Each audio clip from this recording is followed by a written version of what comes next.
الحمد لله رب العالمين والصلاة والسلام على رسوله الكريم وعلى آله و صحبه اجمعین.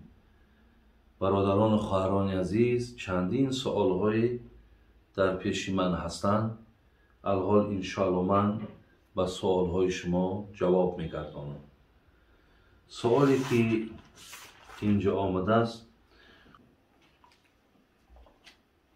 بابا جان، شرایط خانه پدر و مادرم بد است ولی از خانه شوهرم خوب است. هر چیزی که میخورم آنها پیش نظر میآیند.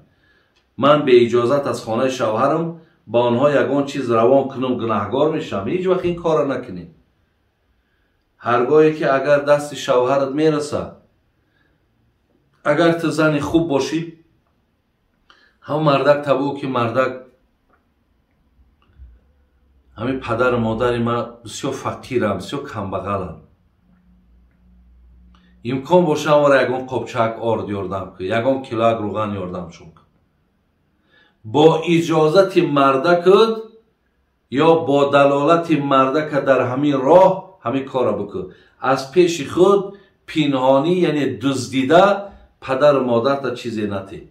اگر چی تو در اینجا گناهگار میشه، اگر همون چیزایی که برده میتی همچو خیر در نامه اعمال مردک نویسانده می شود، اگر چی وای درک هم نداره، لیکن این کارها آینده نداره. اخیر این چیز فاش می شود، بعد ممکنه سبب ویرانی زندگی شود. برای بهترش اینه که مردک شما خودتان دلالت کنین، زنی خوب باشین، همون مردک خاطر شما با پدر و مادرتان نگاه میکنه.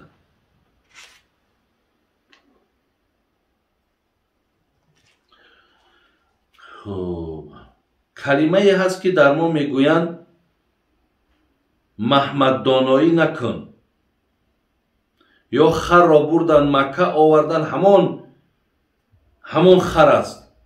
آیا گفتن اینها ما را گناهگار میکند یا نه؟ در بین تاجیک ما هم همین محمد دانایی نکن، اسماعیل دوان نکن، همین گپ ها برادر عزیز ریشش میگه از یهودی ها هست. یعنی وقتی میگه اونا که نفرتی بر محمد داشتن صلی الله علیه و سلم، میگه وقتی یگان فرزندشون اگر یگان در برابر پدرهاشون یگان راهنمایی میکردن یا پدرشون مقصد یگان مصلحت میدادن، در میگفتن ای همون محمد دانایی نکن، یعنی همون رنگ محمد واری دانایی نکن. مقصد اونها میگه پیامبر بود، لیکن این مردم ما مقصدش پیغمبر نیست. اینها نمیدانن که همین سخن چی معنی داره. یا اسماعیل دوان میگن، چرا که حضرت گویا که طعنه میزنن که خداوند ابراهیم امر کرد که در گردن فرزندت مقصد کار ده بدوان. میگه گویا که ابراهیم پشتی کار ده گذاشته، دمی کار ده نگذاشته. همین را که اسماعیل دوان میگن. اگر مقصد همین باشه آدم گناهگار میشه، زیرا که او کار ده الله امر کرد که نبر. برای همین مردم ما نمیدونه اسماعیل دوان چیه، نمیداند محمد داناییش چیه. برای همین حاضر که شما این آگاهی پیدا کردین، من بعد این سخنها را نگین بهتر است. لیکن این مسئله که خر عیسی گر برش به مکه گرچه آید هنوز خر باشد، این گپ برادر عزیز معنا دارد. بسیاری حاجی هستند که میآیند برادر عزیز، از اینا در آدمی بی‌معنی، از اینا در آدمی دروغگو، از اینها در آدمی حسدخور، از اینها در آدمی غیبتگر دیگر نیست. رفت از حج کرده است، لیکن همیشه دروغ میگه. حج کرده است، لیکن همیشه دست به کار حرام داره. برای همین میگن این مثال همونا هست که خر عیسی گر برش به مکه گرچه آید هنوز خر باشد. عاقلان این سخن نکو دانند، زاده خر همیشه خر باشد. برای همین اشاره بسیار همون حاجیایی هستند که به قدر حج کردگیشان نرسیدن. بابا جان زنی که شوهر ندارد، 3 فرزند دارد، در خانه پدر و مادر زندگی میکند، برای خرید خانه مبلغ جمع میکند، آیا این مبلغ زکات دارد یا نه؟ امروز برادران و خواهرای عزیز، کسی 25,000 سامانی دارد، نابسته وای زن دارد ندارد، شو دارد ندارد، وای مقصد صغیرای یتیم دارد یا وای خانه ندارد، اینها را مقصد صرف نظر، یعنی 25,000 سامانی پسنداز باشد، باید از همون ما 2.5% شه باید زکاتی، یعنی حسابی که $1,000 $25 میدی. یا اینکه اگر به شرط هر یک مرد یا زنی که اگر 85 گرم طلا داشته باشد، باید 2.5 گرم طلای همو را به پولی مقصد بازار میگردانیم، چند سو میشود، آدمای مستحق و بیچاره و نادار بعد زکات میدیم.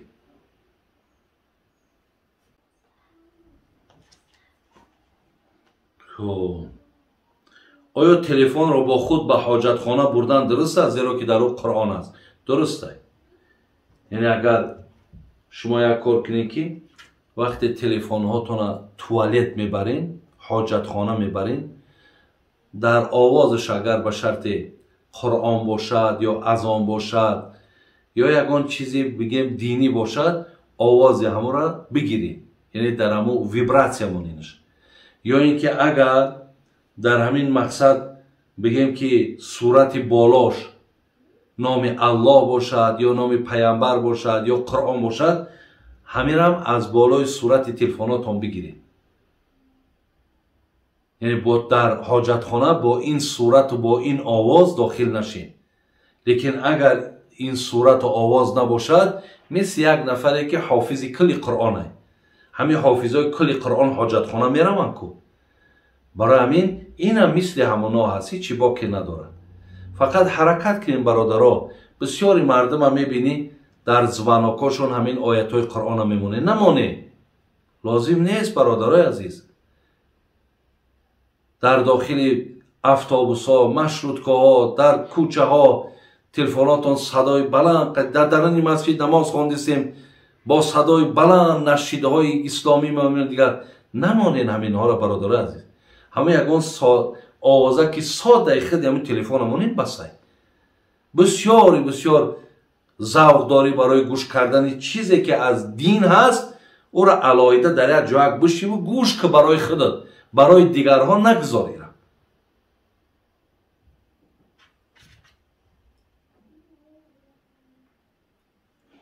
بابا جان در بانک چی به حیث بوغالتر، فراش، پاسبان، هر کاری باشد کار کنی معاشت حلال هست. ما اینو چند بار گفتیم در بانک های ما اجازت های برادر عزیز. ما امروز گفتیم عذر، زیرا که انا گویم اولا که تمام کار امروزه انا جامعه ما، دولت ما همه با واسطه بانک های. برای همین انا امروز بانک هایی که بی‌فایز کار کنند، مقصد تا حال جای خودش نیفته است. از این لحاظ در بانک های امروزه با عذر ضرورت کسی که در کدام ساحهش کار میکند انشاءالله یگان زیان و ضرری ندارد. درسته مقصد. پیشک رو کدام پیغمبر دوست می داشت و دست مالیده بود؟ اکو بسیار بعضی آدم میگن همین پیشک میگیم یا گربه میگیم، میگه از چند قبلندی پرتویش فقط با پا میزنه، با پشت نمیزنه، گویا کدام پیغمبر پشتی وای دستمال کرده. نه، اینا اصل ندارن، اینا اصل ندارن. هر چیزی که اگر از بلندی پرتوفته شود، اگر همون بگیم که همون ریاکسیه که پیشک داره، چقدر ریاکسی تیز دارد، همون ریاکسی را هر انسان و حیوان داشته باشد، حرکت میکند که با پا بزنه، هیچ و حرکت نمیکنه با دست یا با سر بزنه. و یا میفهمد که یعنی با سر زدن یا با پشت زدن برای او زیانش زیاده. فقط حضرت ابو هریره که عبدالرحمن ابن صخر، یعنی که از صحابهایی که به نام ابو هیر پیامبر آوازش میکرد، که همون کس بسیار همی پشیک دوست میداشت. یعنی با خود میگه پشیک داشت، در دستش پشیک میگرفت یا در خانهش پشیک داشت، همون را که دوست میداشت. به همین خاطر همین لقب پیامبر و همین جناب عبدالرحمن ابو هریره میگیم، همون است، به همون نام گذاشته استش. خدای مهربان تنی صحت من بته و ایمان کامل نصیب من گرداند. آمین یا رب العالمین.